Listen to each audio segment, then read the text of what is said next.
అధ్యక్ష ఒక్క మాట ఇవాళ గుర్తు చేసుకోవాల్సిన అవసరం ఉంది. మన్మోహన్ గారి నిబద్ధత గుర్తు చేసే సందర్భంలో సరిగ్గా ప్రధానమంత్రిగా వారు ఎన్నికైన తర్వాత 6 నెలలకి పెద్దలు మా పార్టీ అధ్యక్షులు కేసీఆర్ గారు ఆనాటి కేబినెట్ సహచరుడిగా వారికి ఒక ముఖ్యమైన డెలిగేషన్ నేను తీసుకొని వస్తున్నాను సార్, దయచేసి మాకు సమయం ఇవ్వండి అని అడిగినారు.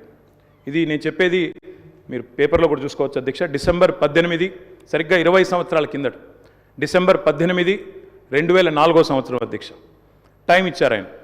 ఇస్తే సార్ మాకు 5 నిమిషాలు కాదు, నేను ఒక ముఖ్యమైన బృందాన్ని తీసుకొస్తున్నా, ఆర్ కృష్ణయ్య గారు, అదేవిధంగా వకులాభరణం కృష్ణమోహన్ రావు గారు, ఇట్లా కొంతమంది మా దగ్గర బలహీన వర్గాల కోసం పనిచేసే నాయకులు ఉన్నారు, వారందరినీ తీసుకొని వస్తున్నాను, దయచేసి ఒక అర్ధగంట 45 నిమిషాలు సమయం ఇవ్వండి అన్నారు.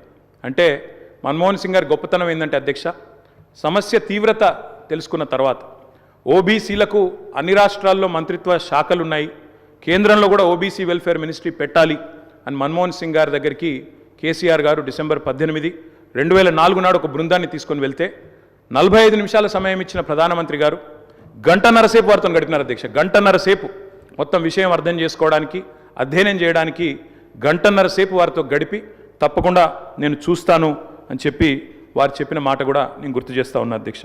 అధ్యక్ష ఎన్నో అడ్డంకులు, ఎన్నో అభ్యంతరాలున్నా వాస్తవం మరి మన్మోహన్ సింగ్ గారు ప్రజాస్వామిక ఉద్యమాలకు అండగా నిలబడ్డారు.